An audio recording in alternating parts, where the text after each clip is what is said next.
Hola, buenos días, tardes o noches a todos. Estamos aquí en una nueva conferencia magistral de la Sociedad Iberoamericana de Estudios sobre Pesimismo, en esta ocasión a cargo de la doctora Josefa Ros Velasco.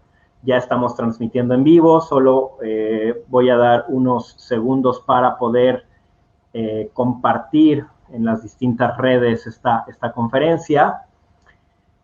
Mientras tanto, pues les pido una disculpa por la tardanza en iniciar. Pues ustedes saben que estamos en distintos horarios. La doctora está en España, yo estoy en México, y pues de pronto a mí me tocó hoy dar clases. Fue mi responsabilidad, fue mi culpa, lo asumo y le pido una disculpa aquí públicamente a la doctora por iniciar tarde.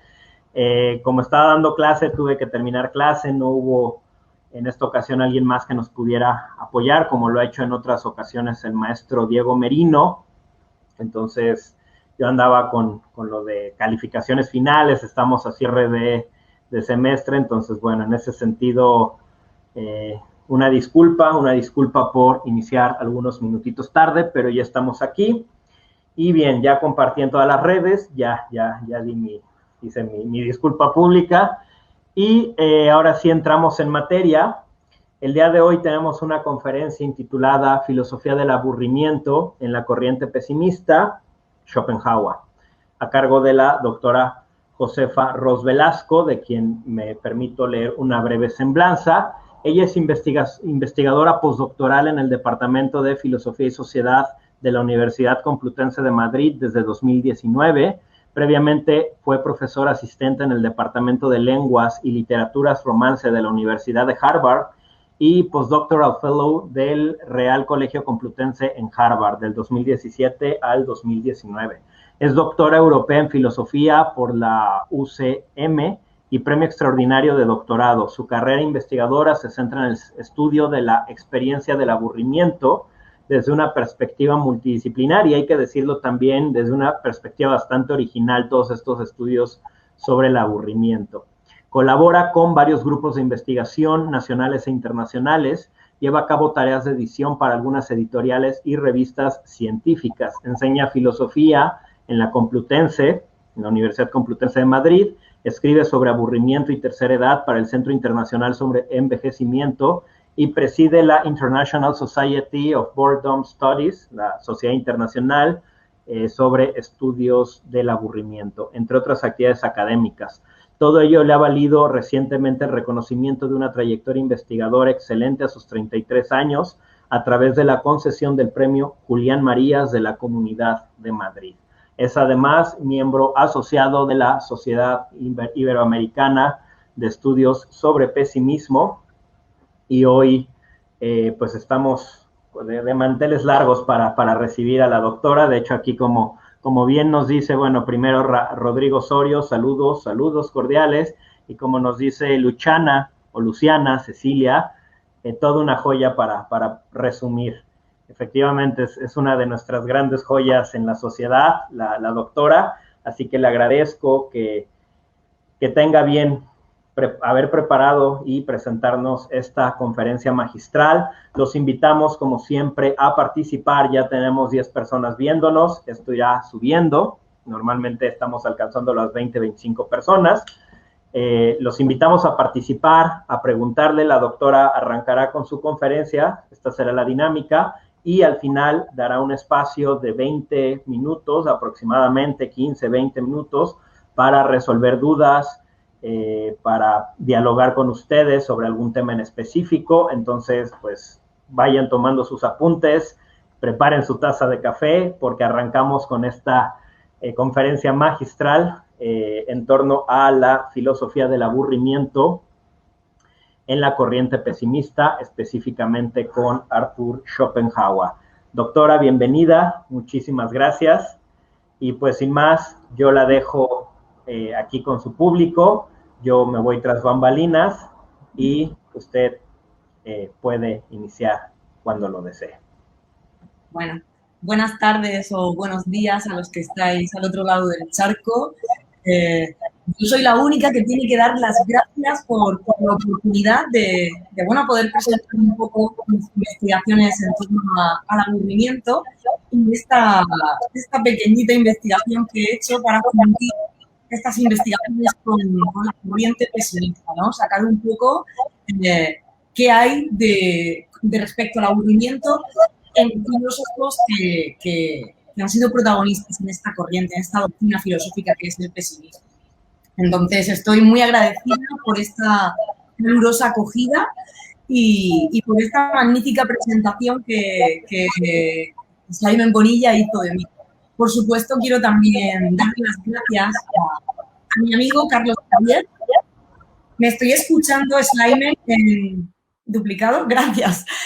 Pues quiero dar las gracias a mi amigo Carlos Javier González Serrano, porque fue quien me puso en contacto con Simon Bonilla y otros colegas de esta Sociedad Iberoamericana de Estudios sobre Pesimismo, que están plagados de planes y proyectos, todos maravillosos, y es un honor, un orgullo pertenecer, ser uno de los primeros miembros de esta sociedad, ser una de las primeras ponentes también en estas jornadas que organizáis periódicamente, y todo esto pues en parte se lo debo a mi amigo Carlos Javier, que fue quien trazó estos lazos. No sé si estará hoy entre nosotros, es una persona muy ocupada desde luego, pero si está ahí, pues un abrazo para él.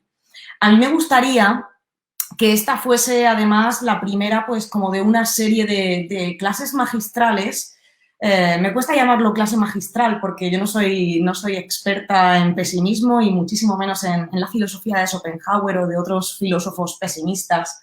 Pero bueno, digamos de esta charla, pues me gustaría hacer como una serie de 3 charlas centrándome en 3 autores distintos para ahondar un poco en cuál es esta perspectiva, cuál es su posición frente a la experiencia del aburrimiento. Hoy comenzaré, como dijo Simon Bonilla, con uno de los autores centrales de esta doctrina filosófica, que es Arthur Schopenhauer, pero si tuviese la oportunidad y los organizadores me dan pábulo, también me gustará centrarme en otra ocasión en la filosofía de Kierkegaard y, ¿por qué no?, en la de Thibaut también. Entonces, bueno, pues esta exposición que he preparado, en un primer momento me gustaría dar una pincelada muy rápida, muy frugal sobre qué es esto del pesimismo, porque me cuesta iniciar la charla sin hacerlo, suponiendo que todo el mundo conoce bien de qué estamos hablando, qué es esto del pesimismo. Entonces, quiero dar un par de notas sobre esta doctrina filosófica y, por supuesto, a raíz de aquí me moveré hacia lo que es el pesimismo en esta figura que es Arthur Schopenhauer, que es la que he elegido para esta primera charla o esta primera exposición. Bien, en ese momento también introduciré un poco cuál es el papel del aburrimiento en su filosofía y posteriormente voy a contar de una forma muy personal cómo es que yo llegué a dar con Schopenhauer, porque es un autor al que yo no estudié cuando cursaba mi licenciatura en filosofía, ni tampoco mis másters. No es un autor que se estudiase en la carrera cuando yo la cursé, y llegué casualmente a él a través del filósofo alemán Hans Blumenberg, lo cual pues no es un acercamiento tradicional, podemos decir. Entonces quiero contar un poco cómo es que yo llegué hasta este planteamiento acerca del aburrimiento schopenhaueriano a través de la filosofía o de la recepción del pensamiento de Schopenhauer que hace el filósofo alemán Hans Blumenberg, que es bastante menos conocido que Schopenhauer, pero ahí está. Y en última instancia, pues cerraré esta exposición contando un poco qué hay de Schopenhauer, qué hay sobre la perspectiva de Schopenhauer acerca del aburrimiento en las teorías actuales que tratan de definir qué es el aburrimiento. Aunque muchos de los responsables de desarrollar estas teorías no saben que se están inspirando en presupuestos que ya estaban en la filosofía schopenhaueriana. Y a partir de ahí, pues espero que podamos establecer un pequeño diálogo o una conversación o que podamos hacernos preguntas y que podamos aprender los unos de los otros, vosotros de mí como experta en estudios de aburrimiento y yo de vosotros, que seguro que sabéis sobre pesimismo y sobre la filosofía schopenhaueriana muchísimo más que yo. Bien, entonces comienzo un poco hablando sobre esto, qué es esto del pesimismo, ¿no? Como decías, una doctrina filosófica que sostiene que vivimos en el peor de los mundos posibles. ¿Cómo es esto, no? Al contrario de lo que refería Leibniz, por ejemplo, que vivíamos en el mejor de los mundos posibles. El común de los mortales se sitúa en un equilibrio entre estos dos extremos. No llegamos a pensar que vivimos en el peor de los mundos posibles, pero tampoco en el mejor de los mundos posibles. Bien, pesimismo. Todos sabemos, en realidad, no necesitamos definir la palabra pesimismo cada vez que vamos a utilizarla, que vamos a hacer alusión a algo que rezuma pesimismo. Sabemos lo que es, conocemos su experiencia, sabemos que es esa expresión de sentir lo peor. No en balde, en latín, la palabra pessimum significa eso, justamente, ¿no? Lo peor. No es necesario definirlo, pero cuando hablamos de pesimismo como corriente filosófica, estamos yendo un paso más allá, ¿verdad? Estamos ya hablando de sentir que vivimos en un mundo que nos aboca a mantener siempre una actitud pesimista, ya no solamente en momentos puntuales, sino de manera constante. Un estado mental continuo de pesimismo, porque en este mundo el dolor es asimismo también una constante. Solo estamos en este mundo tratando de conseguir algo que es imposible, que es la felicidad. Y es un mundo que no tiene sentido en sí mismo. No vamos acumulando momentos de felicidad para llegar a un punto último en el que vamos a recibir una recompensa o en el que todo cobrará sentido. Nada de esto existe para el filósofo pesimista. Aunque, como probablemente sabréis, existen antecedentes de esta corriente ya en el contexto del pensamiento antiguo, la sistematización del pesimismo como tal, como una corriente filosófica, no se produjo hasta el siglo XIX, cuando pensadores como el que hoy va a ser protagonista, como Arthur Schopenhauer o Philipp Meilender, Edward von Hartmann. Tenemos también, por supuesto, a Kierkegaard, de quien me gustaría hablar, a Leopardi, a Thomas Hardy. Pues estos fueron quienes fueron dando forma, ¿no?, a todas estas ideas.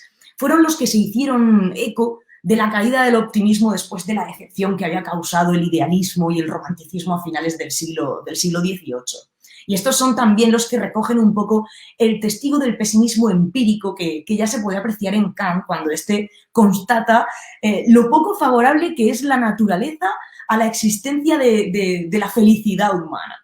Son los que, en definitiva, niegan el progreso tanto de la naturaleza como de la propia civilización humana, porque este avanzar por la vida, lo único que trae consigo es conciencia de sufrimiento y una ilusión de felicidad que al final revierte en un mayor dolor. Pero fue también, claro, después de estos autores en el siglo XIX, esto del pesimismo tiene también una recepción en el siglo XX a partir de los pensadores existencialistas que se hacen eco, pues, de esta forma de comprender y de estar en el mundo. Me perdonaréis esta expresión heideggeriana. Pero bueno, esta forma de estar en el mundo como parte de la corriente negativista, con representantes como Thiagon, de quien también estaré dispuesta a hablar si me lo permiten. Bueno, estos son algunos de los pensadores sobre los que yo puedo decir algo porque los he estudiado más o menos en la medida en que han dicho algo sobre el aburrimiento que a mí me ha interesado. Y en particular, pues, como sabéis, hoy nos va a tocar Schopenhauer. Bien, para hablar del pesimismo en Schopenhauer, a mí me gusta mucho utilizar esta cita, que es del arte de sobrevivir, como sabréis, y que para mí, a mi juicio, resume perfectamente qué es esto del pesimismo para él. Dice esta cita: sentirse enteramente feliz en el momento es algo que ningún hombre ha conseguido aún, a no ser completamente ebrio. Es apabullante, es arrolladora. Yo no estoy del todo de acuerdo con esto, pero, sin embargo, siempre le he tenido un cierto aprecio a Schopenhauer. Y se lo tengo precisamente por su rechazo del idealismo, no por otra cuestión. Ya sabéis que Schopenhauer pues, pretendía marcar esa diferencia frente a la metafísica kantiana de sus contemporáneos y hay una cita que es de El mundo como voluntad y representación, que por más veces que la lea en esta vida, siempre consigue sacarme una sonrisa, que es esta en la que dice que con Kant el público se vio forzado a reconocer que el oscuro no siempre es absurdo. Enseguida el absurdo se refugió tras la exposición oscura. Fichte fue el primero en aprovechar ese nuevo privilegio y emplearlo con gran frecuencia. Schelling, cuando menos, le igualó en eso, y un ejército de escribientes hambrientos sin espíritu ni honestidad superó pronto a ambos. Pero la máxima insolencia, sirviendo puros sinsentidos, compilando palabrerías güeras y dementes como hasta entonces solo se había oído en los manicomios, se presentó finalmente en Hegel. Siempre me hace sentir bien.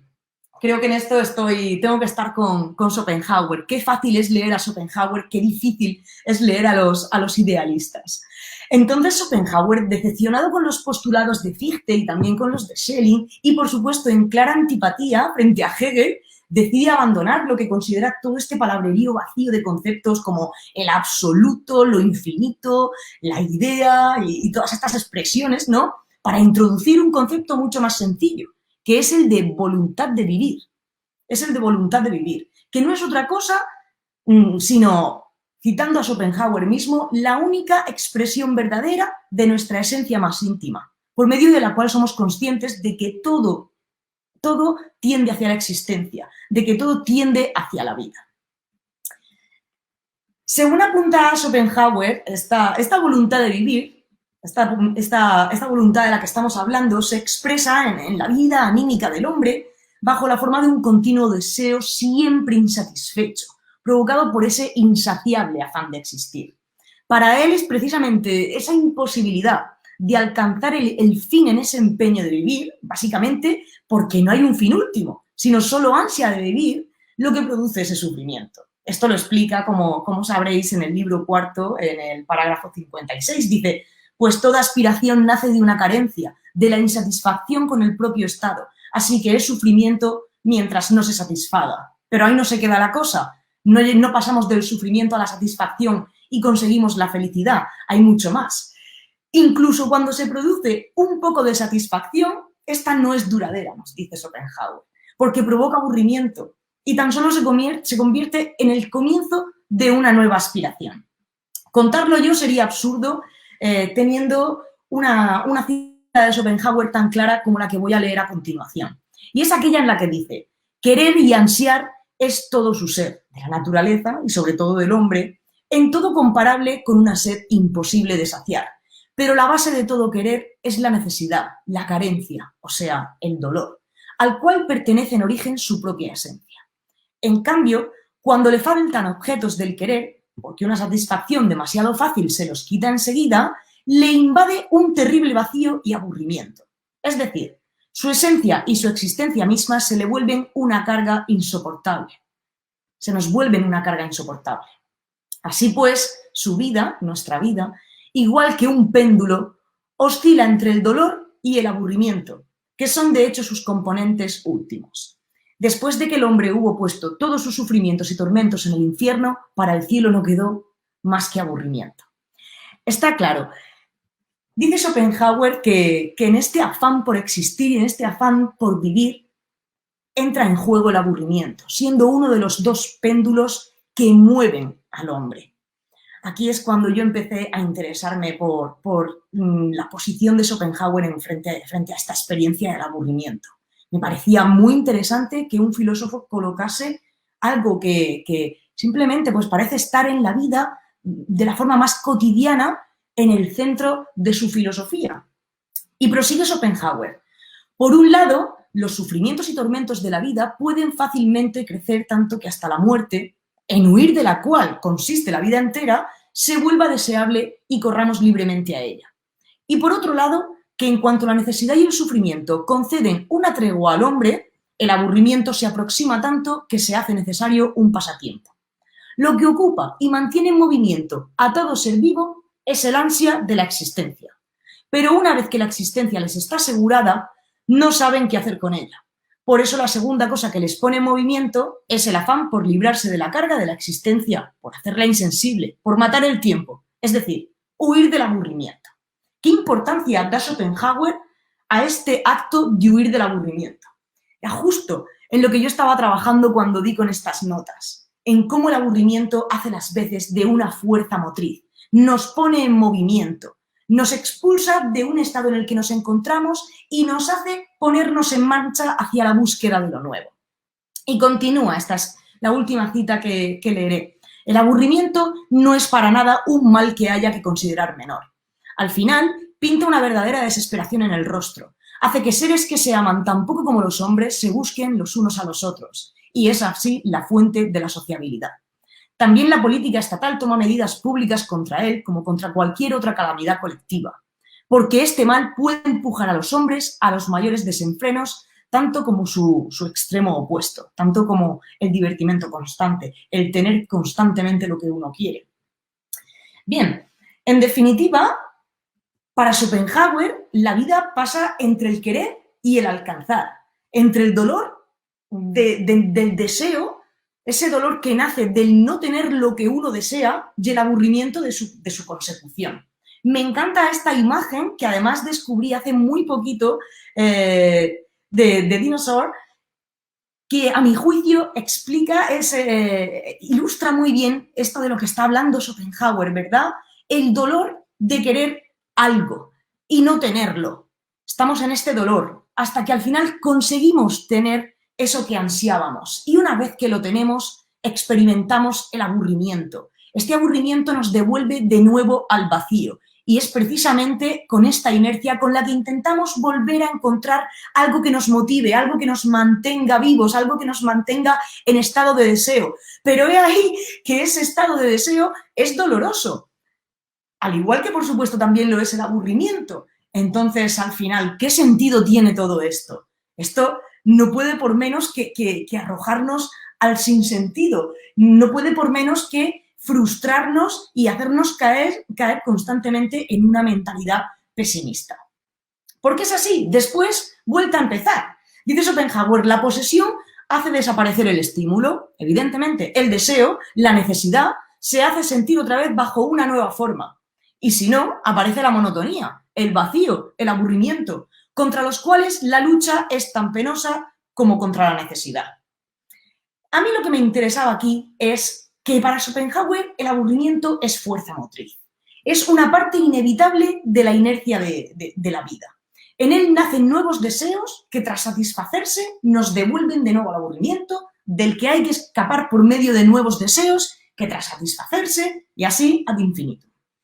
El sufrimiento al final jamás desaparece, solamente muta de forma y de intensidad dependiendo de cada individuo, del conjunto de los mismos, de sus circunstancias personales y de la sociedad de cada época. Pero siempre permanece ahí. Por eso esto es más que justificación para Schopenhauer para ser pesimista. ¿Qué clase de mundo es este? ¿En qué clase de mundo vivimos? Solamente, dice Schopenhauer, mediante la negación consciente de la voluntad de vivir, lo que en ningún caso significa para él el suicidio, se puede anular esa sucesión interminable de fases. Es decir, que podemos incluso lograr una especie de indiferencia frente al propio mal. Aunque ya dice el propio Schopenhauer que esto es prácticamente imposible de conseguir. Él dice, cuando hemos conocido que el dolor en cuanto tal es esencial a la vida e inevitable, entonces tal reflexión convertida en viva convicción provocaría un importante grado de impasibilidad estoica y reduciría mucho la angustiosa preocupación. El hecho de ser consciente de que la vida transita a través de estos ciclos hasta el infinito y que no podemos salir de ello y que ello nos va a causar dolor, es al mismo tiempo una forma de reducir ese malestar que provoca. En la aceptación de este principio de naturaleza schopenhaueriana está la clave de la tranquilidad de alguna forma, ¿no? La de que al final pues no se puede evitar el aburrimiento y tampoco se puede evitar el dolor y la de que la vida pues no tiene sentido.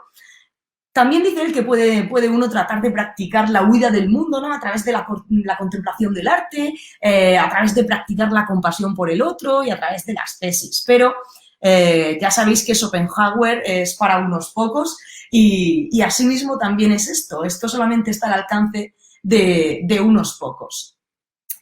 Bien, pues como prometía, quiero explicar un poco por qué me interesó a mí tanto, esto es en esencia el aburrimiento en Schopenhauer.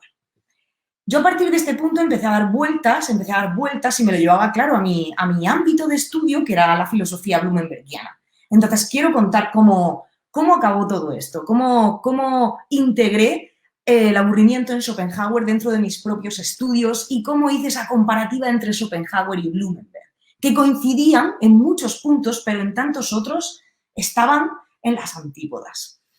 Entonces, yo, como os decía, nunca había estudiado a Schopenhauer. Para mí era la primera vez que me enfrentaba a él prácticamente. Creo que hasta que empecé a interesarme por esto del aburrimiento, lo único que había leído de Schopenhauer era este librito pequeño que se llama El amor, las mujeres y la muerte, si no me equivoco.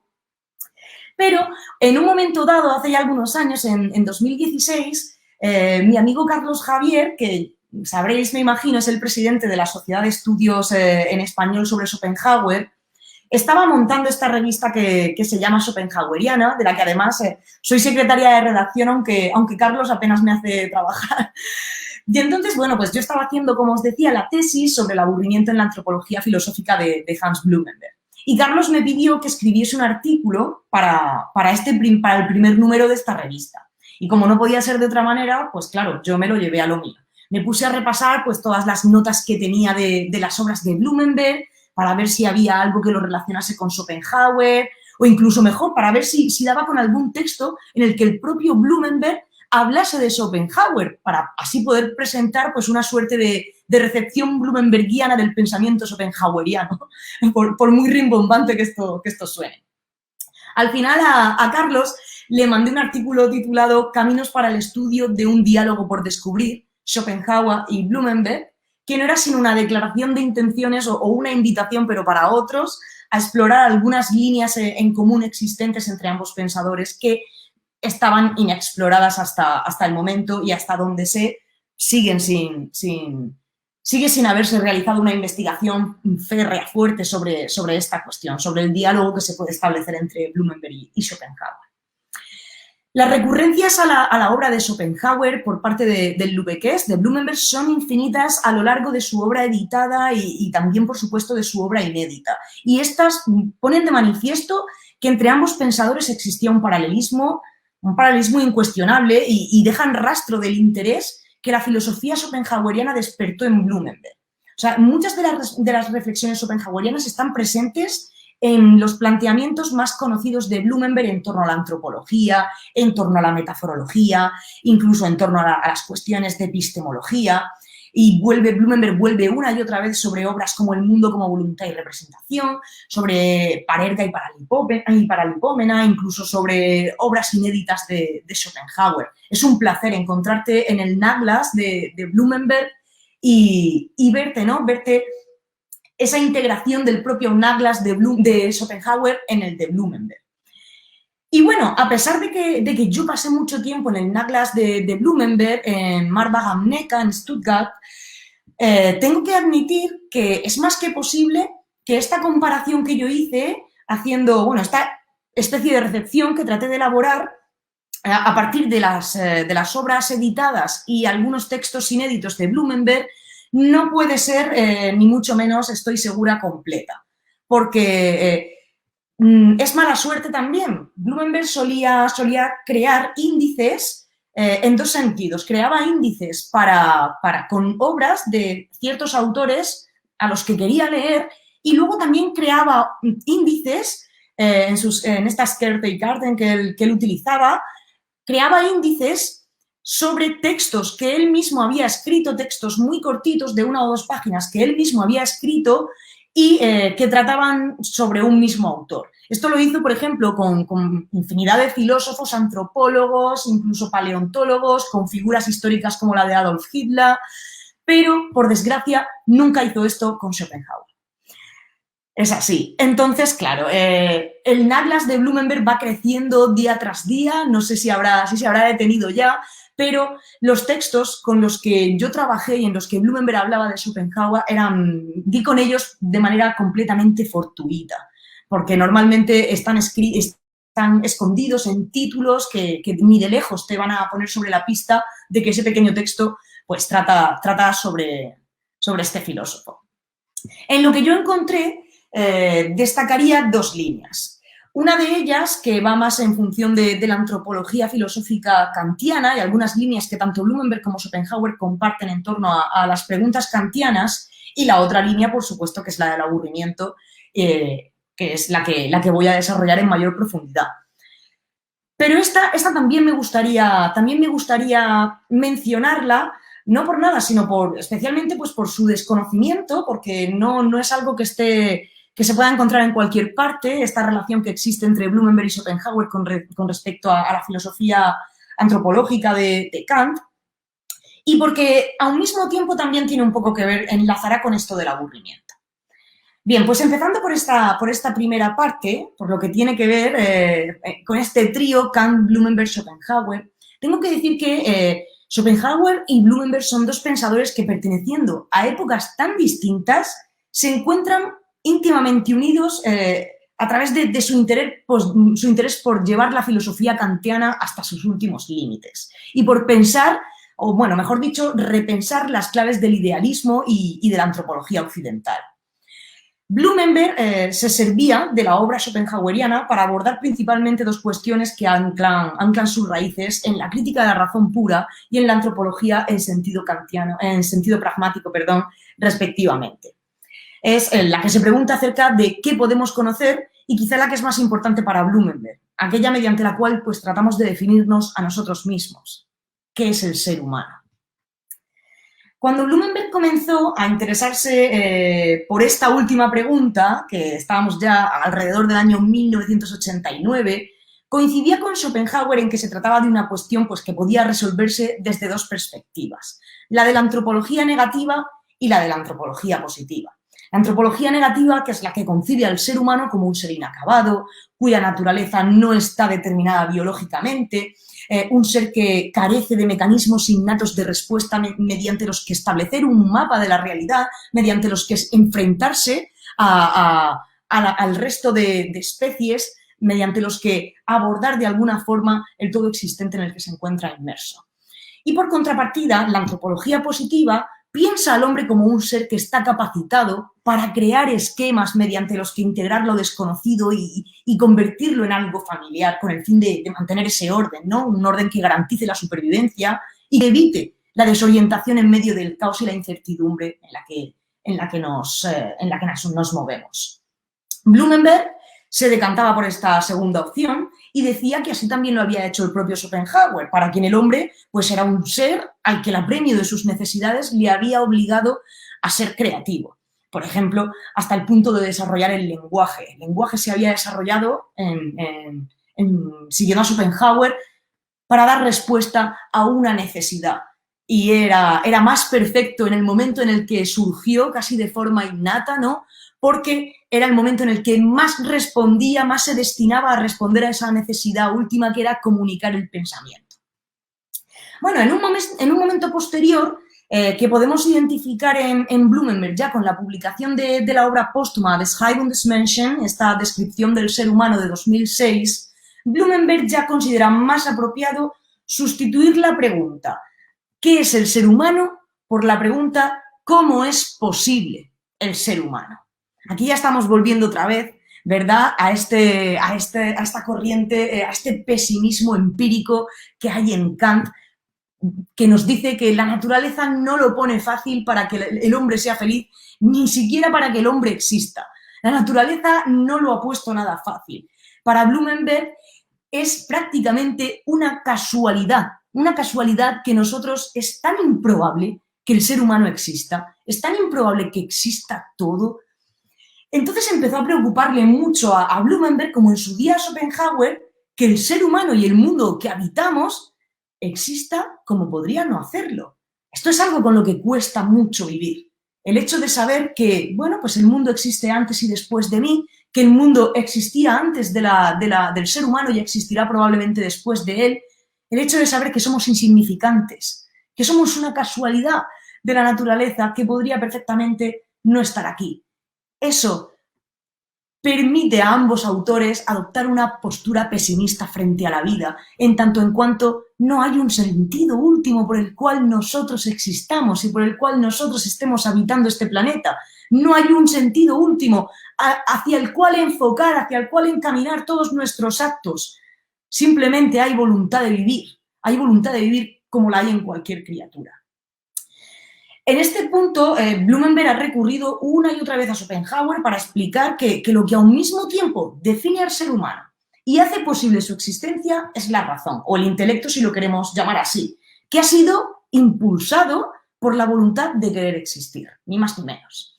Así es que un ser tan improbable como el que nosotros somos, caracterizado por esa condición de fragilidad en un entorno que es siempre cambiante, que es amenazador, que es inhóspito, ha sido posible gracias al desarrollo de la razón que le ha permitido adaptarse al medio y abandonar esa precaria situación inicial en el mundo.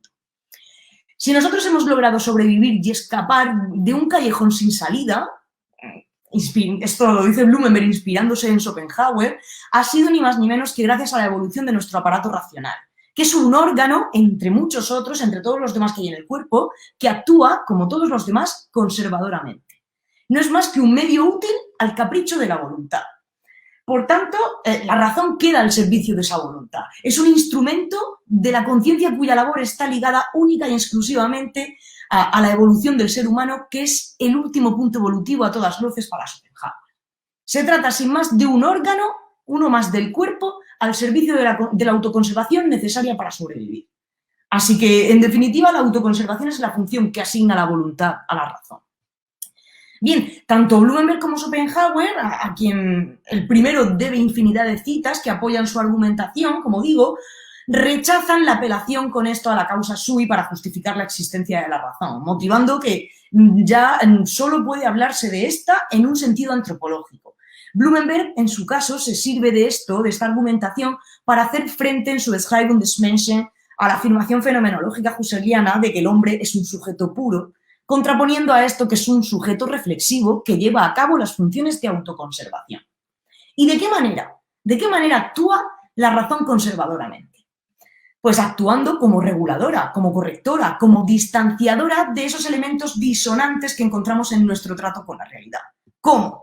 Pues haciendo lo desconocido más familiar, integrándolo, haciéndolo inhóspito, algo con lo que podemos vivir, empleando tantas artimañas retóricas como sean necesarias, ya sean nombrando la realidad y sus elementos, creando historias sobre esto, sobre las que podamos hablar, inventando metáforas.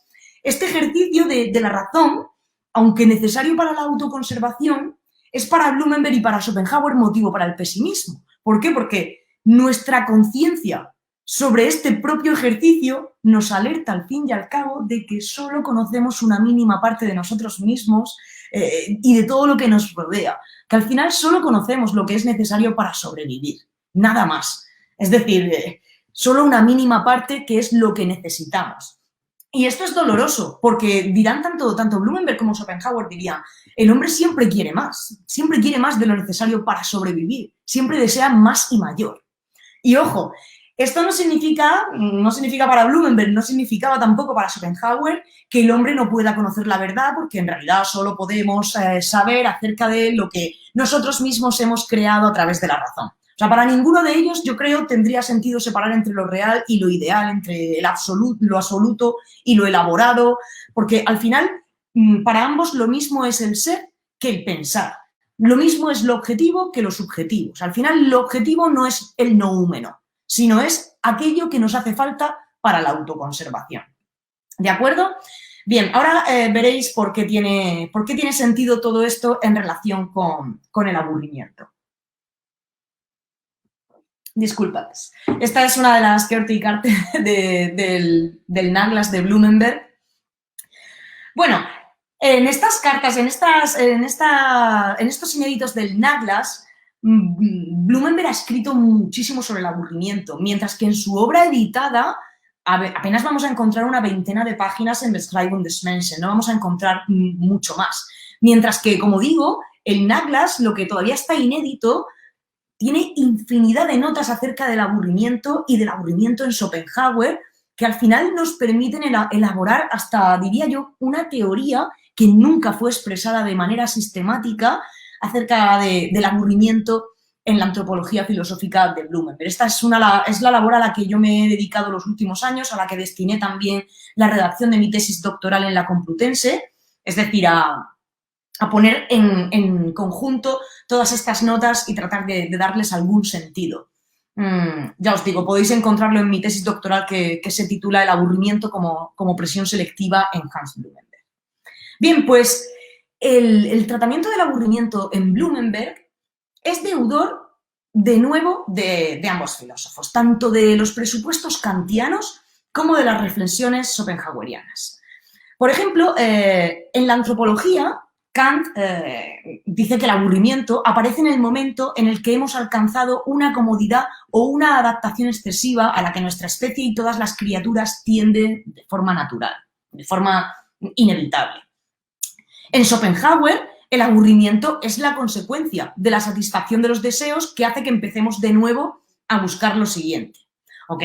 En ambos existe una diferencia crucial que me hizo darme cuenta de que Blumenberg estaba más cerca de Schopenhauer que de Kant, no estando, sin embargo, tampoco de acuerdo con el mismo Schopenhauer al 100%. Para Schopenhauer, el aburrimiento es fuerza motriz, como decíamos, porque nos empuja a ponernos en movimiento para buscar nuevos deseos, a generar, nos insta a buscar esas nuevas necesidades que satisfacer, incluso cuando esto produce dolor. Salimos del dolor del aburrimiento para caer en una nueva etapa de dolor. Bien, para este último, la voluntad se encarga de empujar al hombre a satisfacer estas necesidades, a buscar nuevas cuando las viejas estén satisfechas para no incurrir, dice, en el anhelo vacío, en la languidez, en el aburrimiento. Entonces, el aburrimiento para Schopenhauer estaría considerado como una pulsión, de alguna forma, que mueve a la acción con el fin de ser evitado. Para Kant, sin embargo, esto no es así. Para Kant, una vez que se cae en el aburrimiento, ya no hay más. El aburrimiento es el final.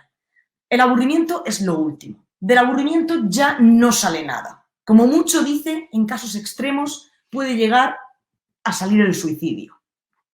Blumenberg, entre los dos, supo ver que el aburrimiento sí era fuerza motriz, pero mientras que para Schopenhauer vivir en ese círculo constante de repetición entre deseo, consecución, aburrimiento, deseo, es un motivo para ser pesimista, por lo doloroso de esta situación que nunca acaba, que no tiene un fin, para Blumenberg, por el contrario, es motivo de alegría y de pesimismo. Fijaos, el aburrimiento en sí es lo mismo.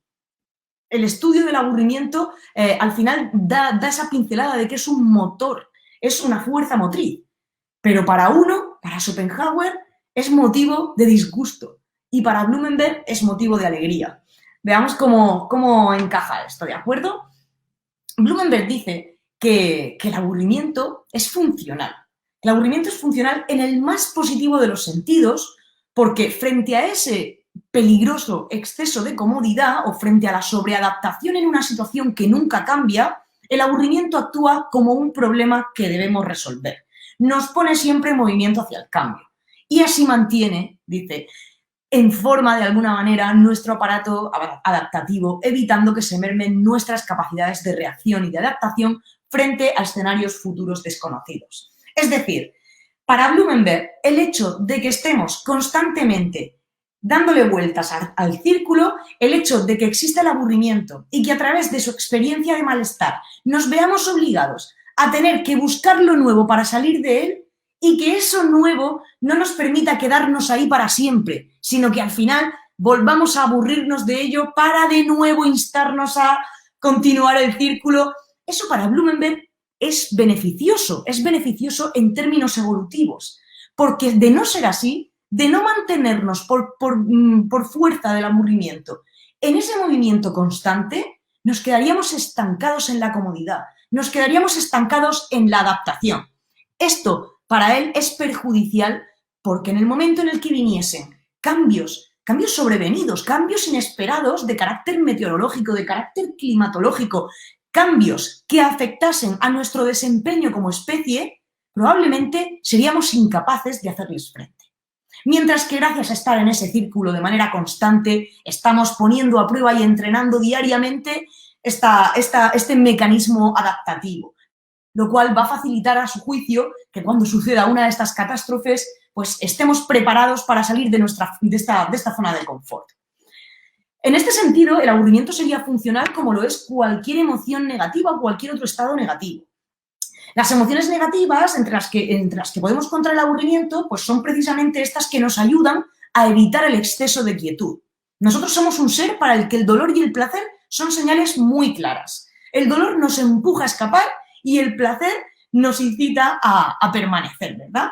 Entonces, estas emociones, las negativas, actúan adaptativamente al ayudarnos a hacer frente a esos problemas de supervivencia que plantea el entorno porque nos alejan de lo nocivo. O en este caso, bueno, pues lo nocivo sería ese exceso de quietud. El aburrimiento sería para Blumenberg una de esas emociones negativas que al obligarnos a escuchar lo que tiene que decir por medio de la proporción de una experiencia desagradable, que tiene que ser así. Si no fuese dolorosa, no necesitaríamos salir de ella. Necesariamente tiene que ser desagradable para así permitir el rechazo de las situaciones que se han vuelto demasiado cómodas y para promover la búsqueda de nuevas vivencias. Esto, para Schopenhauer, es una cruz. Esto es una desgracia. Es nuestra desgracia. Para Blumenberg, sin embargo, es una bendición porque nos protege en términos evolutivos. Entonces me cabreé con Schopenhauer cuando llegué a este punto. Blumenberg recupera el Naglas de Schopenhauer, como decía, en el suyo propio, para expresar pues, cómo el aburrimiento entra en escena cuando desaparece la preocupación por la conservación de la vida, ¿no? Como uno de esos motores fuertes del hombre que condena la inactividad, como una fuerza de repulsión muy violenta. Y yo me planteaba, vamos a ver, ¿cómo puede ser esto motivo de tristeza si facilita la autoconservación? Yo me lo preguntaba a mí misma. ¿Por qué dice esto Schopenhauer? Hay que tener en cuenta que en aquel entonces estaba yo tratando de usar las posturas de Blumenberg para revalorizar el aburrimiento. ¿Ok? Me encontraba en un intento por desterrar las connotaciones morales y sanitarias negativas que se han atribuido constantemente al aburrimiento a lo largo de todos los periodos históricos. Bueno, probablemente sabréis, en la antigüedad el aburrimiento era considerado un vicio, luego en la Edad Media se considera como un pecado, en la modernidad estar aburrido denota la falta de compromiso con el trabajo, después en el siglo XIX pasa a ser, como diría Kierkegaard, la raíz de todos los males, se eleva al estatus de la enfermedad y culmina en el siglo XX como una enfermedad en sentido literal a nivel psicológico y a veces psiquiátrico. Schopenhauer parecía que me iba a ayudar en esto. Es decir, al decir que el aburrimiento era un motor como Blumenberg, yo pensaba que me iba a ayudar a plantear una percepción más optimista del aburrimiento frente a todo este cuadro que ha ido arrastrando el aburrimiento a lo largo de la historia. Pero en realidad no, porque para él este círculo no es como para Blumenberg en algo de lo que sentirse feliz. No es en absoluto algo de lo que estar orgulloso, ni por lo que ser optimista, sino todo lo contrario. Sí que es funcional para la autoconservación. Lo que no tengo nada claro es que a Schopenhauer le agrade conservar una vida que opera bajo un mecanismo tan sumamente desolador. Entonces, básicamente, para ambos, el aburrimiento es funcional en términos adaptativos porque nos permite, como individuos y como sociedad, ser conscientes de una situación concreta, pensarla, sacar conclusiones sobre ella, moviéndonos a actuar en consecuencia para desterrar ese malestar que se desprende de su experiencia. Para ambos, el aburrimiento es reactivo y en un doble sentido. Decía que el aburrimiento, la experiencia del aburrimiento todos la conocemos, ¿verdad? Es tan difícil de definir, pero todos sabemos lo que es el aburrimiento. Pero hay tantos tipos de aburrimiento distintos que hacen compleja su propia experiencia. De lo que no cabe duda es de que el aburrimiento en todos los casos es muy desagradable. Es tan desagradable que su experiencia no puede ser ignorada. Cuando te aburres, eres consciente de ello. Esta experiencia trae consigo la sensación de lo desagradable, de la escasez que se desea dejar atrás. Nos hace sentir una irritación provocada como por una conciencia de sí que se torna demasiado incómoda, como una conciencia de uno mismo en punto muerto, en un punto superfluo, que no se considera aludida por nada y que no se pronuncia sobre nada. Esto tan bonito no es mío, es de Blumenberg. Dice también Blumenberg que el aburrimiento pertenece a las pasiones impulsoras más fuertes del hombre, actuando al principio como una fuerza paralizante que a continuación desencadena una repulsión muy violenta ante esta situación que lo provoca. Entonces, en realidad, hablamos de dos momentos reactivos a dos niveles distintos. Por una parte, atendemos al momento reactivo de tomar conciencia de la situación gracias a ese malestar que sentimos, para después dar paso a un segundo momento reactivo que implica algún tipo de acto para salir de esa situación de la que ya somos conscientes. Y esto, como vamos a ver, puede suceder tanto a nivel individual como a nivel colectivo. Cuando nosotros sentimos el malestar del aburrimiento, en esta primera fase de reacción, empezamos a ser conscientes de que algo está fallando. El aburrimiento nos hace reaccionar. Señala de alguna manera nuestra relación con el entorno, con nosotros mismos, instándonos, ¿no?, a desarrollar pues, una estrategia para explorar esa situación o para explorarnos a nosotros y tratar de descubrir alternativas, ver qué es lo que no está funcionando y buscar otra opción. Es una señal de descontento con lo anterior, porque al estar aburridos experimentamos que hay algo en el contexto que tenemos que rechazar, o incluso no solamente del contexto, sino de nosotros mismos, de nuestro propio ser. Entonces, el aburrimiento incluye un elemento crítico, es una expresión de profunda insatisfacción, es un desprecio frente a lo que hay, es un síntoma de una reacción ante el entorno o ante uno mismo que a su vez es responsable de organizar la búsqueda de lo nuevo, de instigar momentos de experimentación y de expansión. La experiencia del aburrimiento en estos términos pues parece al principio instigar una acción introspectiva, una acción de indagación epistémica y de exploración que después dará paso a esa reorganización y a la acción frente a la situación concreta. Es como una especie de mecanismo de anticipación. Y solo por esto, la verdad es que algunos pensadores ya han llegado a defender que estar aburrido algunas veces es la única opción adecuada porque el aburrimiento nos proporciona como una especie de garantía de que todavía estamos en control de nuestra propia vida, de nuestra propia existencia. Posibilita que conozcamos el mundo, que nos conozcamos a nosotros mismos. Contiene ese potencial reflexivo, contemplativo, que anima a imaginar las alternativas. Así que podemos entenderlo también como una oportunidad para la reflexión. De esta manera, al advertirnos de lo que está fallando y hacernos conscientes de ello, pasamos a ese segundo momento de reacción, que nos encamina precisamente hacia el cambio, hacia poner los pasos, los elementos, para salir de la situación definitivamente, desembocando siempre en algún tipo de consecuencia. En este sentido, pues para Blumenberg, el aburrimiento no solo alerta mediante sus síntomas de que algo debe ser cambiado, sino que además abre la puerta a la acción para promover dicho cambio. O sea, nos impulsa siempre a emprender un movimiento para escapar de él, a expandir la vida atrayendo lo nuevo, ¿vale? Rompiendo con esa quietud en que nos sumerge la comodidad, el haber conseguido ese deseo que tanto se ansiaba, ¿no? Pero esto no solamente sucede, como decía, a nivel individual, porque cuando el conjunto de la sociedad se encuentra insatisfecho con el contexto o consigo mismo, experimenta también un aburrimiento que no solamente le hace ser consciente de su desdicha como colectivo, sino que le empuja al cambio, de acuerdo a un acto de rebeldía, de reacción ante lo que provoca esa insatisfacción. El aburrimiento actúa como un fuerte contrapeso social. Decía el periodista Vicente Verdú que es normal que si lo que propone el sistema oficial no estimula el ánimo, el corazón al final tienda hacia otros destinos mejores. Y dice también, esta cita de Camilo Retana, me gusta también mucho, dice, una cotidianeidad monótona y enajenada muy probablemente generará un aburrimiento colectivo.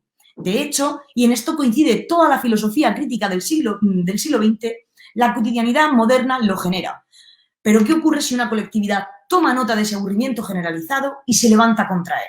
Quizá fue precisamente esto lo que ocurrió en la Revolución de Mayo del 68, revuelta que algunos califican como una rebelión contra el conformismo y el aburrimiento. Entonces, dado que el aburrimiento muestra la insatisfacción con los puntos de vista, a los conceptos intelectualmente desgastados, puede conducir a los pensadores, a los intelectuales, por supuesto, pero también al grosso de la población, a cuestionar lo aceptado y buscar el cambio. O sea, en el fondo, a nivel colectivo, podemos decir que el aburrimiento es una emoción política, ¿no? No es de extrañar que esté tan extendida la idea de que al final la historia puede ser considerada como el resultado del miedo al aburrimiento, como decía Thiagon en Historia y Utopía, ¿no? Ese temor que nos hará siempre amar lo picante, lo novedoso del desastre y que nos va a hacer preferir cualquier desgracia antes que el estancamiento. Pues bien, como vengo anunciando, para Blumenberg todo esto es una bendición en términos antropológicos, pero para Schopenhauer es un castigo, incluso si permite la supervivencia, así facilitando el cambio y la revolución. Porque a fin de cuentas Schopenhauer va a decir, ¿pero para qué? Al final, ¿para qué quiero yo que permita esto? Para nada, si no hay un fin último. Como criatura tengo esa voluntad de existir, tengo esa voluntad de vivir, pero como persona consciente de esto, no tiene ningún sentido. Para mí no hace sentido ninguno esta realidad. Es un castigo, porque ¿qué necesidad tengo de estar siempre en ese círculo que produce tanto dolor? Está bien, garantizará la supervivencia, está ahí para garantizar la autoconservación, pero ¿de verdad merece la pena? Pues que el aburrimiento ponga en movimiento la existencia no es algo propiamente positivo en la filosofía schopenhaueriana, porque lo deseable respecto al drama que causa la voluntad no es más que su supresión para renunciar así a estos vaivenes, ¿no? Entre el dolor y el aburrimiento. Debido a estos vaivenes, la vida del hombre, dice Schopenhauer, que se convierte en una carga insoportable. El aburrimiento que queda entre la aparición del deseo y la satisfacción de un objetivo aparente hace que la lucha sea tan angustiante como la propia angustia contra la que se está luchando. Ahora está muy de moda decir que el aburrimiento es positivo porque es funcional, en tanto que, bueno, es una emoción o un estado negativo que nos permite conocernos a nosotros mismos, como os estaba contando, que permite que conozcamos cuáles son nuestros deseos, qué es lo que queremos, que nos mantiene en movimiento, evitando ese estancamiento. Eso se dice menos, eso es muy novedoso, ¿no? Parte a raíz de Blumenberg y algunos otros pensadores muy recientes que han empezado a darle vueltas a esto sin siquiera conocer que Blumenberg lo había dicho ya. La concepción del aburrimiento desde su funcionalidad, os digo, está ahora mismo dando forma a una teoría que se llama así, la teoría de la funcionalidad del aburrimiento, que lo que trata de hacer es enfatizar el rol que tienen las emociones a la hora de transmitir información relevante sobre el entorno en el que nos encontramos nosotros inmersos. Es decir, tratan de recalcar que el aburrimiento actúa como una señal incómoda y molesta que motiva el cambio cognitivo y de comportamiento en función del grado de utilidad de la acción, de lo motivadora que ésta nos resulte y de los costes energéticos que lleve implícitos. Pero esto, sin un fin último hacia el que dirigirnos en última instancia, más allá de la mera supervivencia, pues no tiene mucho sentido para Schopenhauer.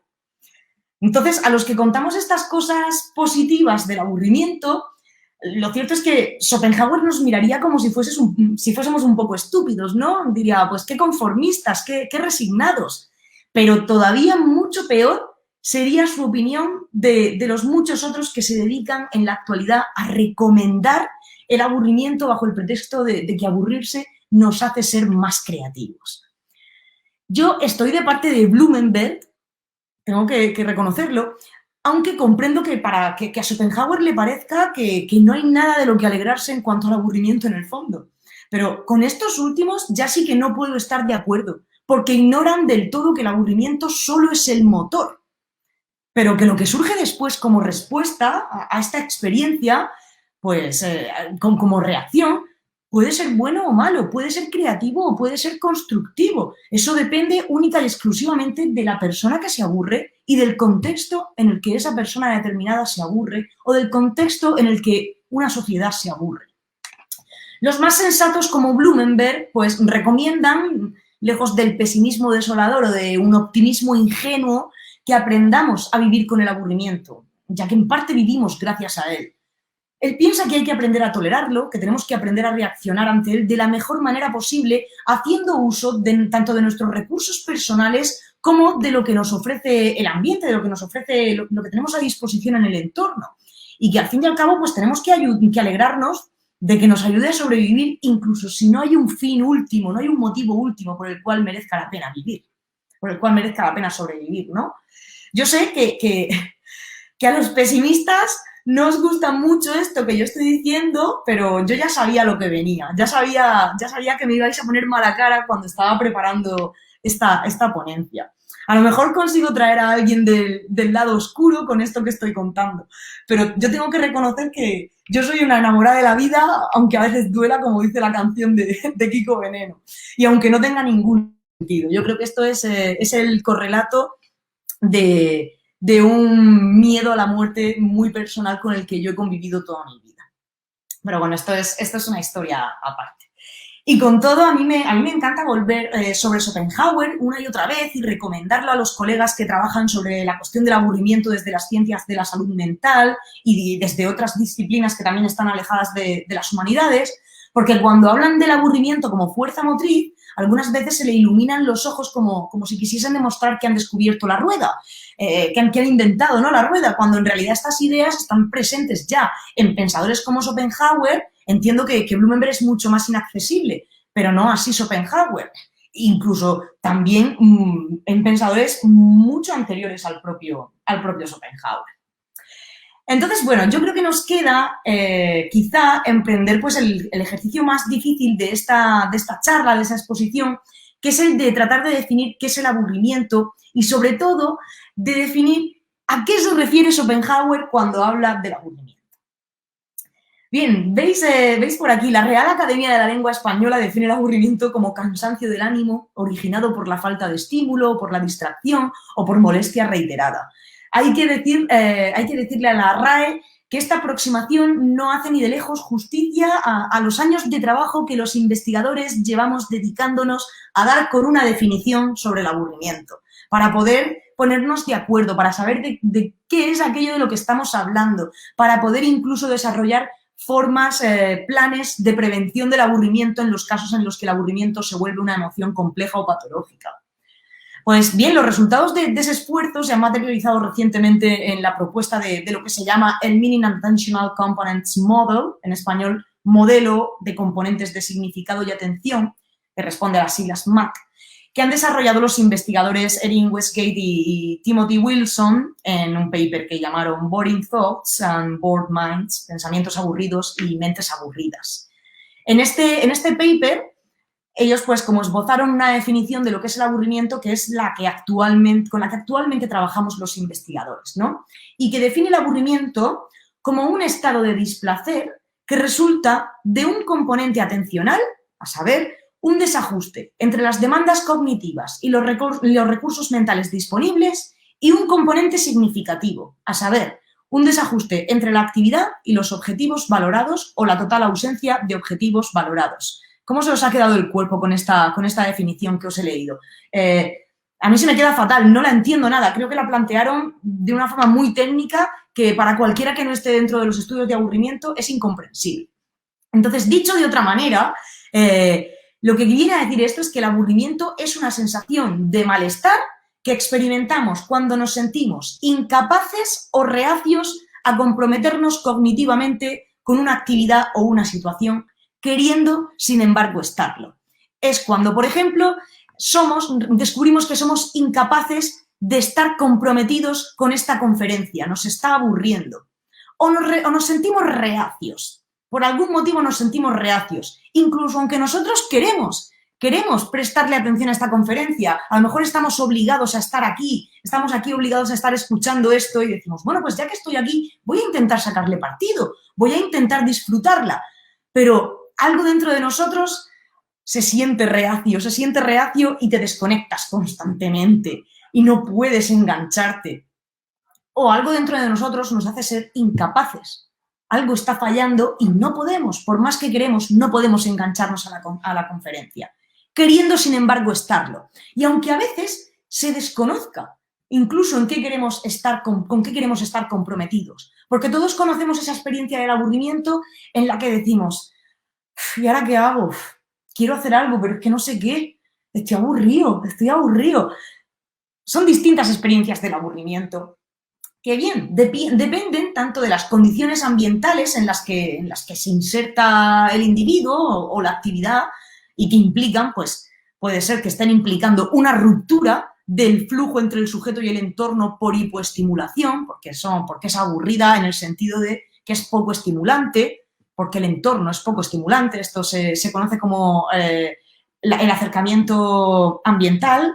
environmental approach, bien también porque el individuo en sí es incapaz de mantener la atención por algún desajuste cognitivo. Este es el attentional approach, que viene a hacer referencia a que hay algún fallo en cuanto a la parte que ha de responder por la capacidad de prestar atención del individuo en sí. O bien porque recibimos el input de que dicha tarea o dicha situación no tiene el valor suficiente como para estar gastando nuestras energías en prestarle la atención necesaria para estar enganchados. Ese es el functional approach, que es del que hablan las teorías sobre la funcionalidad del aburrimiento. Pues bien, de acuerdo con esta definición, el aburrimiento es atemporal y es espacial. Es decir, que puede ser experimentado en todo tiempo y lugar por cualquiera, más o menos a menudo, con mayor o menor intensidad, dependiendo siempre tanto de los dos factores que hemos dicho, del entorno y del individuo en sí que se aburre. Esto en la literatura especializada se conoce como state boredom, ¿ok? Que es el aburrimiento sencillo o pasajero, el aburrimiento dependiente de la situación.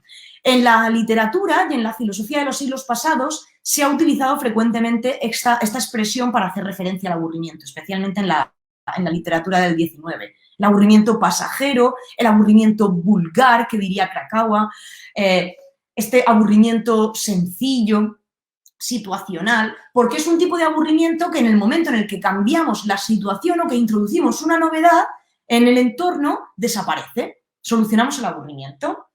Pero también existe otra cosa distinta que se conoce como chronic boredom, el aburrimiento crónico, que es de raíz patológica. Es un término que se utiliza para referirse a aquellos individuos cuya propensión al aburrimiento es tan alta, es tan grande, por cualquiera que sea el motivo, por sus rasgos de personalidad, por alguna deficiencia desconocida a nivel cerebral o a nivel cognitivo, por causas individuales en general que nada tienen que ver con el entorno.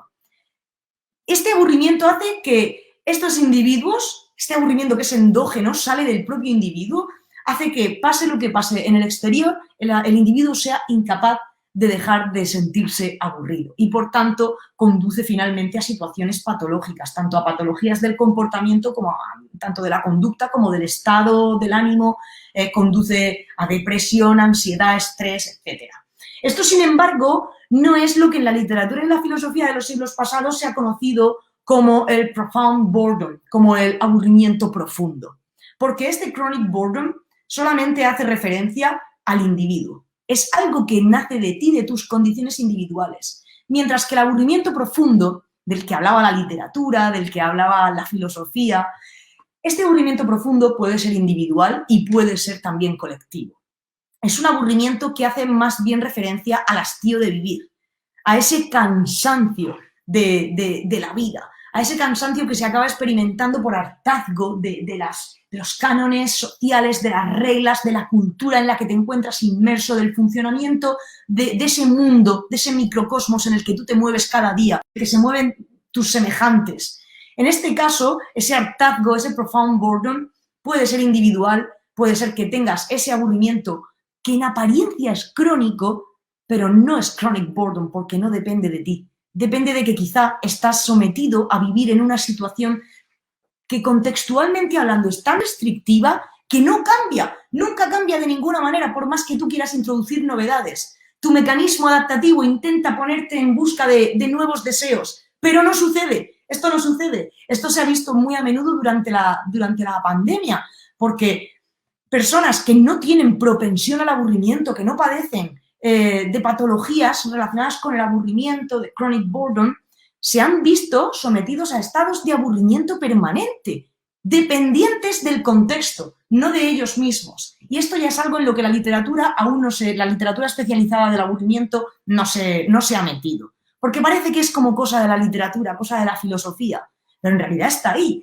En muchas ocasiones podemos estar hablando de que un individuo tiene un problema de aburrimiento crónico y estamos saltando ya al plano de la salud mental, cuando en realidad a lo mejor lo que sucede es que ese individuo está perfectamente sano, pero el contexto es tan restrictivo que no le permite seguir dando vueltas en el círculo.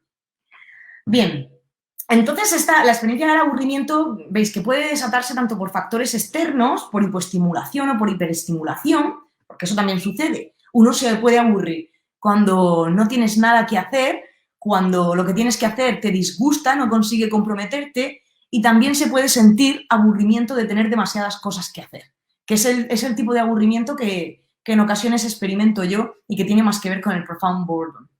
¿Ok? Es el cansancio, no es tanto aburrimiento como hastío vital.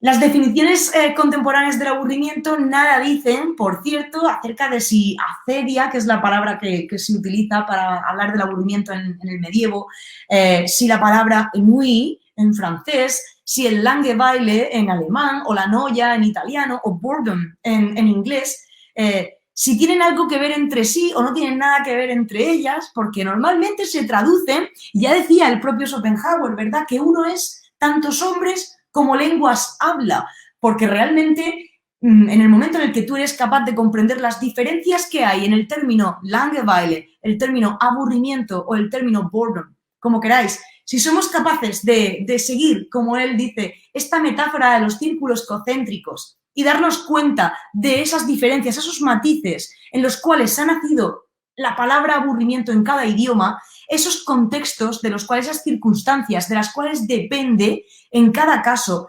ese concepto, si somos capaces de utilizarlo sin necesidad de traducir a nuestro idioma, sino haciéndonos cargo de todo lo que hay en la creación de ese concepto, entonces es cuando somos capaces de comprender el Geist, el espíritu de esa lengua, el espíritu de una nación, el espíritu de los individuos que viven en esa nación. Bien, sin embargo, esto es algo de lo que carecen actualmente los estudios de aburrimiento. No es lo mismo, no podemos hablar, aunque estemos refiriéndonos al aburrimiento situacional, no va a ser igual hablar de ennui que hablar de Langeweile, porque Langeweile hace referencia al lento transcurrir del tiempo, un tiempo que se hace pesado, que se estira demasiado, que se siente como plomizo, mientras que ennui, en francés, nace en el seno de la metáfora de la enfermedad de toda una sociedad, del aburrimiento profundo, del hastío. No tienen nada que ver.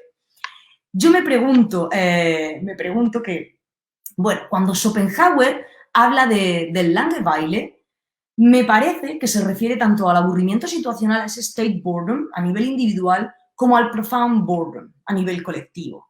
Parece un aburrimiento del tipo cansancio, hartazgo, desinterés. Es decir, por una parte, dentro de ese círculo, el aburrimiento que se experimenta puntualmente cada vez que consigues lo nuevo, es state boredom. Pero ese pesimismo frente a la vida, esa desgana, esa forma de afrontar el círculo en sí, es profound boredom. Es ese aburrimiento, ese cansancio de decir, ¿para qué? ¿Esto para qué? ¿Qué sentido tiene esto? ¿A dónde vamos con esto? No tengo muy claro si esto tendría algo que ver, tendría algo de connotación patológica, porque en realidad se trata de un aburrimiento que mantiene la vida aunque no haya razón última para mantenerla. Esto puede recordar un poco, puede sonar a patología.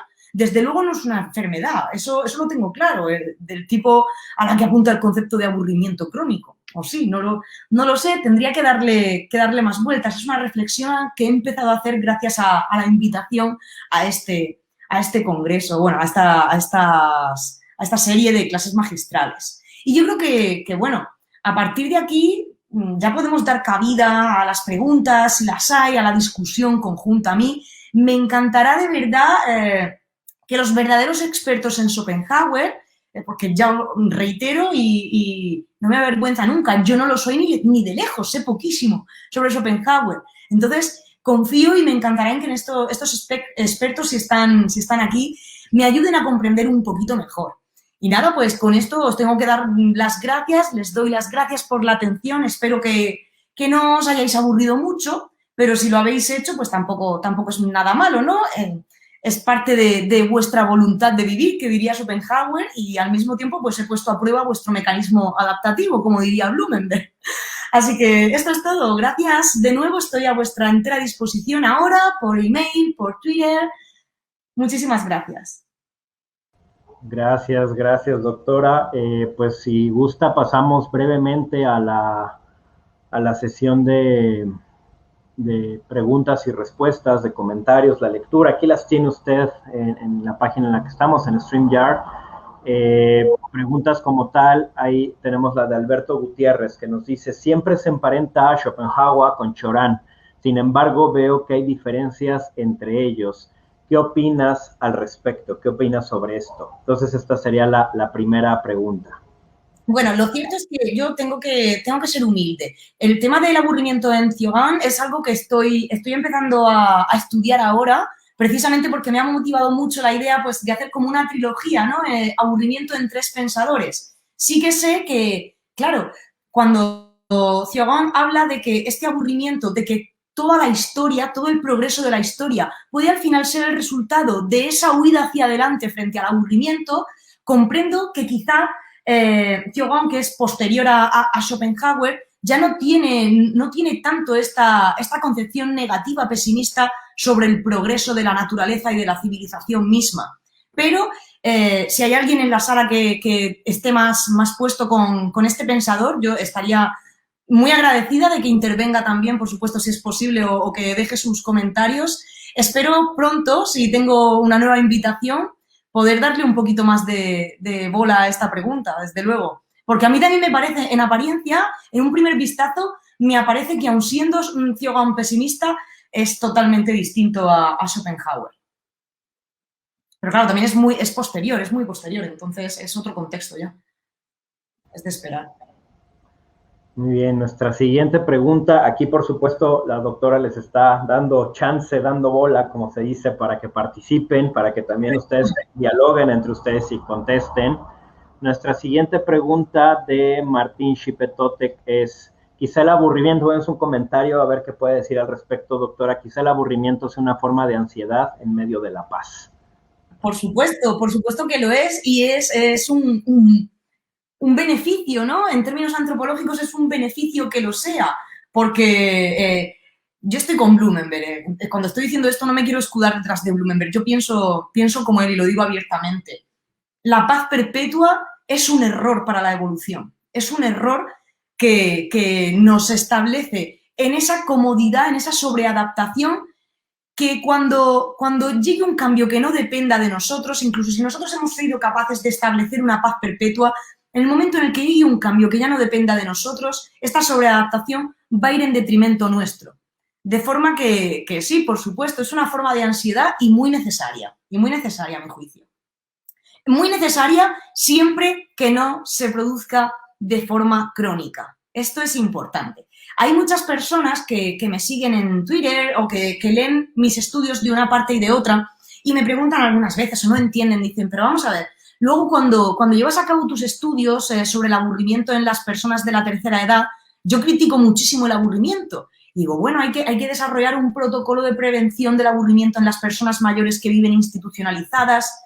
Y muchas personas me dicen, jolín, pero es que eso es contradictorio con lo que tú estabas diciendo en tu tesis doctoral. O cuando hablas de aburrimiento en términos antropológicos, eso es contradictorio. Yo les explico, digo, no es contradictorio, todo en su justa medida. El aburrimiento en sus pequeñas dosis, dentro de ese círculo, de una forma moderada, es perfectamente producente, o sea, es funcional. Sin embargo, si tú te encuentras en una situación, como explicaba previamente, en la que en el momento en el que tú vayas a tener que sacar tu armamento para reaccionar a ese aburrimiento, no tienes de dónde tirar porque el entorno es muy restrictivo, en el caso de las personas mayores, que es el que yo estudio, te encuentras en una residencia que apenas da oportunidad para que tú des rienda suelta a lo nuevo y te tienes que ajustar a unas actividades que vienen marcadas por un schedule, por un calendario. Claro, es que no te están dejando a ti posibilidad. Puede parecer que realmente estás padeciendo aburrimiento, una patología del aburrimiento crónico, cuando en realidad lo único que te pasa es que no te dejan, no tienes esa libertad para poder explayarte, para poder responder, reaccionar libremente ante el aburrimiento a ver qué sale. Entonces, en ese caso el aburrimiento es negativo, en ese caso sí. En una situación normal, en un contexto saludable, el aburrimiento es positivo y es necesario que desencadene esa ansiedad para que rompa la paz. Esto es como se suele decir, ¿no? Unpopular opinion.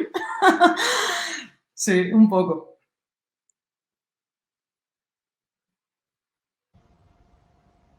Deme un segundito. Tenemos una siguiente pregunta, doctora, de Jan González, que nos dice, y en individuos que padecen de depresión, donde las pulsaciones de muerte se manifiestan, ¿cómo se presenta este aburrimiento? Escuché algo, pero no sé si era alguien tratando de intervenir. Bueno, es una de las cosas de la que más se ha encargado la literatura especializada de abordar la pareja aburrimiento y depresión. En ese caso, claro, los estudios demuestran que normalmente personas que padecen depresión, cuanto más aguda, peor, suele esta depresión, personas con tendencia a padecer depresión, está asociado con el boredom proneness, está asociado con esa propensión también a aburrirse.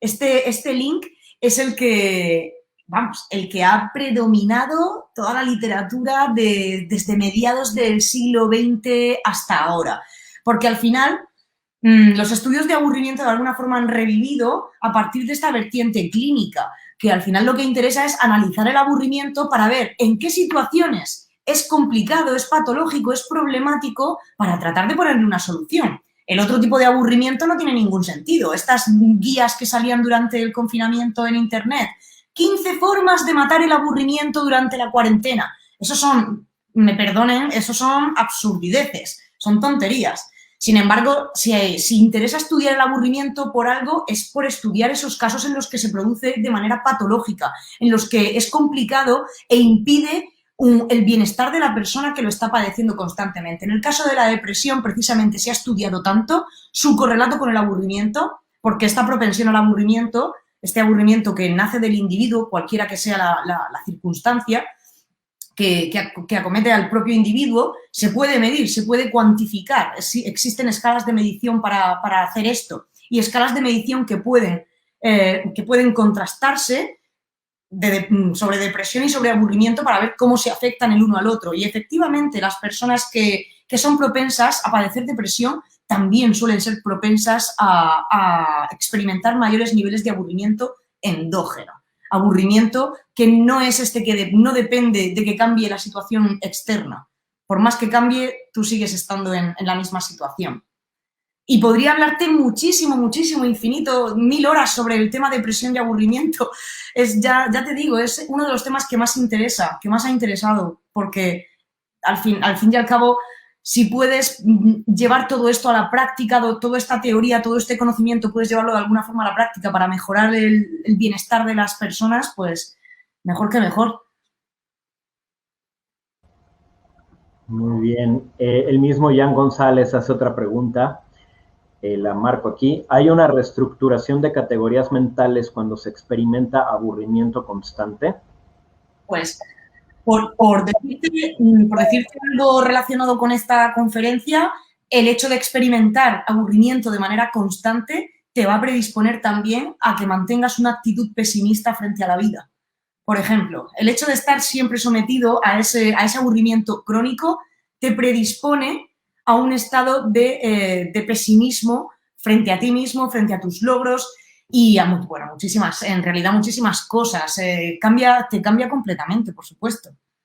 Por ese es el motivo por el cual merece la pena detectar en qué individuos, y detectarlo con mucho cuidado, detectar en qué individuos el aburrimiento es crónico porque es endógeno, porque esa persona tiene dificultades para poner en marcha su sistema de activación reticular automática, que es la que al final busca la novedad, en términos ya nos hemos pasado, ¿no?, a la neurociencia. Es ese mecanismo el que al final busca la novedad para restituir los niveles de excitación cortical. Pues hay personas en las que esto puede estar fallando y es precisamente ese fallo el que te provoca que estés siempre sometido a un estado de aburrimiento perpetuo. Y ese mismo fallo te va a condicionar en todos tus estados, de conciencia, en tu propia personalidad, por supuesto. El aburrimiento es una cosa muy seria en algunos casos. No hay que hacerlo un problema estrictamente. Por eso yo llamo tanto la atención en que hay que analizar cada caso con detenimiento, porque aunque ahora mismo actualmente el aburrimiento no se considera un trastorno mental, no está incluido en el DSM, pero bueno, todo se andará, tantas cosas no estaban incluidas en el DSM y ahora sí lo están, tantas molestias cotidianas y ahora se encuentran ahí. Aunque no se encuentre ahí, sí que he comentado en otras charlas algunas veces que hay sitios, hay lugares en los que ya empieza a medicalizarse el aburrimiento, se habla de qué tipo de componentes farmacológicos pueden aliviar los efectos del aburrimiento. Es decir, nos metemos en un terreno pantanoso, ¿no? Esto no es fenomenología, aquí no estamos describiendo lo que sucede, sino que cuando se entra en el plano clínico, de lo que se trata es de diagnosticar y de aportar un tratamiento y de curar. Entonces, hay que tener mucho cuidado. No hay elementos, todavía no hay forma de poder diagnosticar personas con trastornos por patologías relacionadas con el aburrimiento, porque para eso hace escasamente unos años que se empiezan a tomar imágenes a través de técnicas de fMRI, de cuáles son las partes del cerebro que se ven afectadas principalmente, qué áreas son las que se ven afectadas, qué conexiones neuronales cuando uno experimenta aburrimiento. Entonces, no hay una forma fidedigna actualmente de determinar si un sujeto que refiere a aburrirse constantemente, esto es algo que pasa mucho en los niños, si esa persona padece algún tipo de patología o si esa persona simplemente es que está en un entorno que no le permite reaccionar libremente frente al aburrimiento. Hay que llevar cuidado. Aquí estamos entonces los filósofos, los que nos encargamos de esto de las humanidades médicas, poniendo los límites, ¿no? Diciendo, cuidado, no os lancéis, no nos lancemos, no volvamos a hacer lo mismo que hemos hecho con otras molestias cotidianas, con el aburrimiento una vez más. Bueno, esto es lo que suele pasar con las preguntas, que uno se enrolla y ya no sé ni si te he contestado. Me disculparéis. Consuelo nos pregunta, ¿ve alguna conexión entre el aburrimiento heideggeriano y el de Schopenhauer? Bueno, a ver, Heidegger habla de estos 3 tipos de aburrimiento y en 2 de ellos el aburrimiento no mueve a nada. El aburrimiento no te mueve a nada, porque uno es el que pone, ¿no? A mí me gustan mucho los ejemplos que él utiliza. El aburrimiento de cuando simplemente estás teniendo que esperar en la estación de tren y tienes que esperar, no te queda otra. No hay forma de reaccionar, ese aburrimiento no es reactivo. Como mucho, pues te vas a poner a hacer cualquier cosa insignificante como contar los árboles, mirar las agujas del reloj. Luego está el otro tipo de aburrimiento, que es el que experimentas, ¿no? Cuando acudes a una cita en la que, bueno, pues tú de entrada no pensabas que te ibas a aburrir, pero al final, pues oye, así ha salido. Te has acabado aburriendo. Imaginaos vosotros, habéis acudido a este evento pensando que lo ibais a pasar bien y al final, pues bueno, os habéis aburrido. Pero os habéis expuesto a ello voluntariamente. De manera que ese aburrimiento, pues al final te quedas ahí, te quedas aguantando como diciendo, bueno, pues aquí estoy, ya terminará, a ver si al final sale algo bueno. Te quedas ahí por las convenciones, ¿no? Decía Heidegger. Y luego está ese aburrimiento profundo, que para él sí es el que te mueve, el que te predispone a estar en un determinado estado de conciencia, ¿no? El que te predispone a una forma de ser en el mundo, a un Gestinheim que dice él, creo, si no he confundido la palabra, hace mucho que no leo a Heidegger, que además es bastante enemigo de Blumenberg y entonces, pues claro, al final lo voy dejando ahí. Ese aburrimiento profundo sí que es, ¿no? El que al final te hace volver sobre ti mismo, sobre poner el foco sobre la persona que tú eres, tu ser en el mundo, tu forma de estar. De alguna forma tiene que ver entonces con esa parte reactiva que yo decía que hay en el aburrimiento y que dice que hay Blumenberg y que también pienso que está en Schopenhauer, aunque Schopenhauer no lo ha dicho literalmente, pero Blumenberg ha utilizado a Schopenhauer para desarrollar estos argumentos. No está en sus obras algo así, el que Schopenhauer diga, el aburrimiento nos hace ser conscientes de nosotros mismos, pero de qué otra manera, si no, iba a ponernos en la búsqueda de ese nuevo deseo.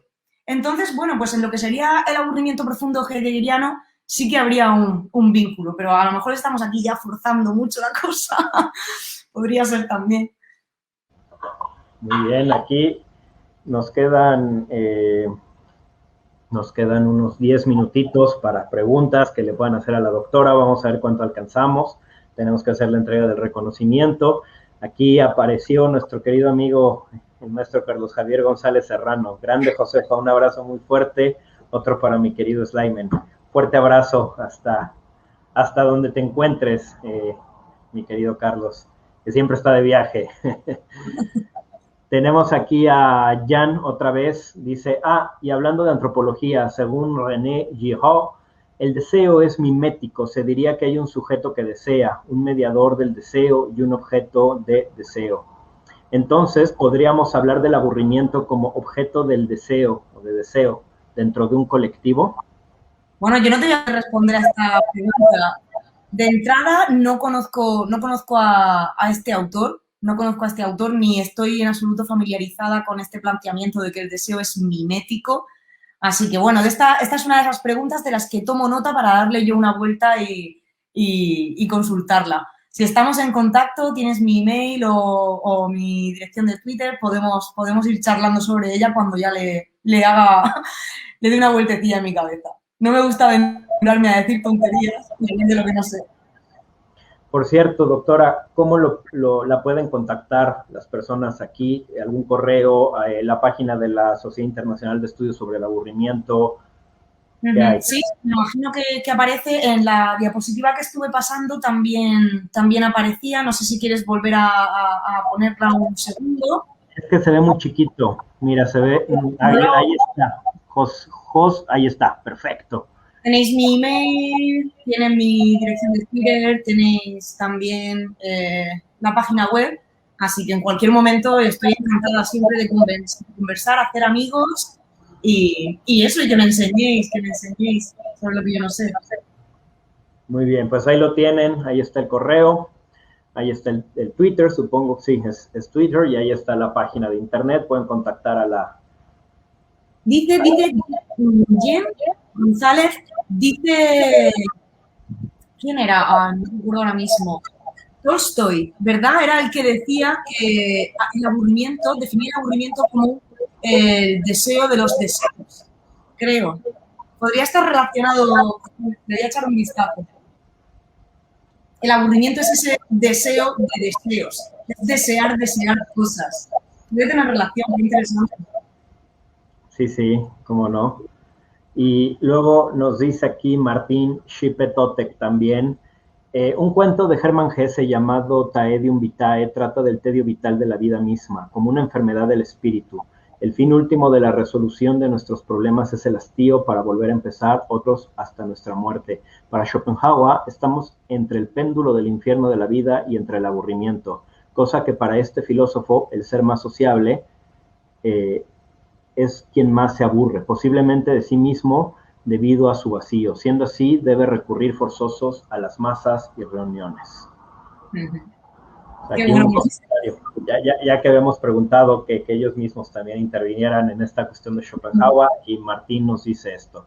Luego tenemos a Alberto Gutiérrez que dice, bueno, aquí está el comentario de Martín, de hecho no se alcanza a ver todo en StreamYard, lo tuve que leer en Facebook. Y luego tenemos el comentario de Alberto Gutiérrez que dice, Leopardi decía que el aburrimiento era una forma de grandeza del alma, ya que no se contentaba nunca con lo mundano y aspiraba a algo más grande que la propia vida. Es totalmente distinto en este caso a Schopenhauer, ¿verdad? Es precisamente el aburrimiento lo que nos hace buscar el progreso, el que nos pone en movimiento constantemente. Muy bueno, algo leí también de Leopardi. Aunque para esto no me prestaría para otra sesión, leí muy poquito. Pero también me gustó mucho, sí. Muy bien, aquí ya van saliendo temas y el mismo público y nosotros también podemos ir conectando ideas, por supuesto, de eso se trata. Luego, bueno, aquí el doctor Lucas Villalobos dice, ¿qué tema lo conozco? Aunque el nombre parece muy raro, es el doctor Lucas Villalobos, ¿qué tema tan interesante se abordó? Muchas gracias. Jan González, muchas gracias por sus respuestas y tengo una última pregunta. No sé si alcancemos, Jan, con la última pregunta porque voy a hacer entrega del reconocimiento a la doctora, pero bueno, a ver si da. Bueno, si la puedes escribir de una vez, tal vez si alcancemos, ya sería lo último. Mientras tanto, en dado caso, yo voy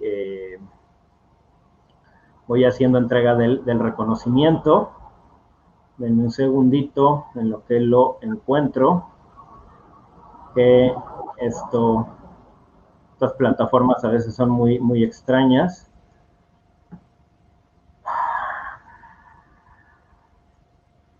A veces lo detecta, a veces no. Entonces, aquí está. La Sociedad Iberoamericana de Estudios sobre Pesimismo, SIEP, otorga el presente reconocimiento a la doctora Josefa Ros Velasco por impartir la conferencia magistral Filosofía del Aburrimiento en la Corriente Pesimista Schopenhauer, llevada a cabo el 14 de mayo del 2021. Y bueno, ahí la firma de ese señor. Muchísimas gracias. El presidente.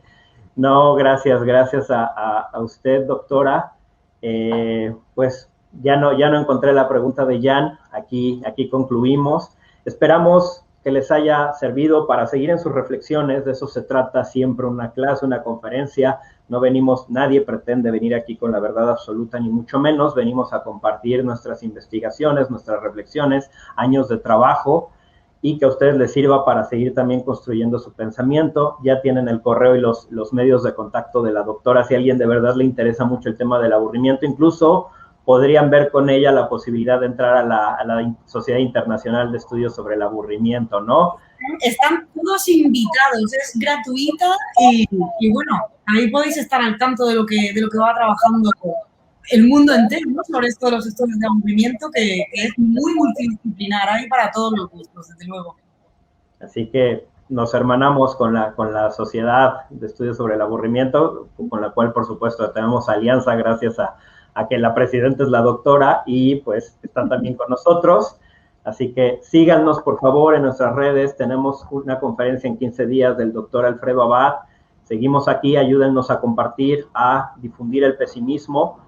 Y Josefa, muchísimas gracias, excelente, me encantó la conferencia.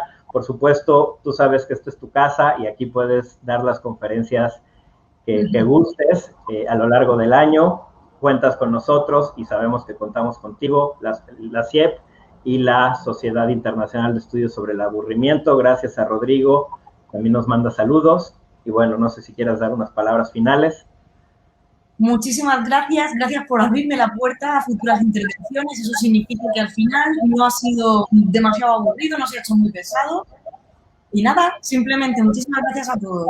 Es un placer, tarde de viernes espectacular. Ha habido mucha gente, tenemos aquí 19 entre likes, me gusta, me encanta, así que aproximadamente estuvieron esas 20 personas. El video queda y hay reproducciones y normalmente 400, 600, 800 personas lo ven en Facebook ya después, más los que lo ven en YouTube. Tenemos página de YouTube, Sociedad Iberoamericana de Estudios sobre Pesimismo. Ahí pueden encontrar todas las conferencias que se han dado y las que se darán en su momento cuando las subamos. Muchísimas gracias. Gracias nuevamente, Josefa. Un abrazo. Abrazo a todos. Cuídense mucho. Hasta luego. Un abrazo desde Madrid. Hasta pronto.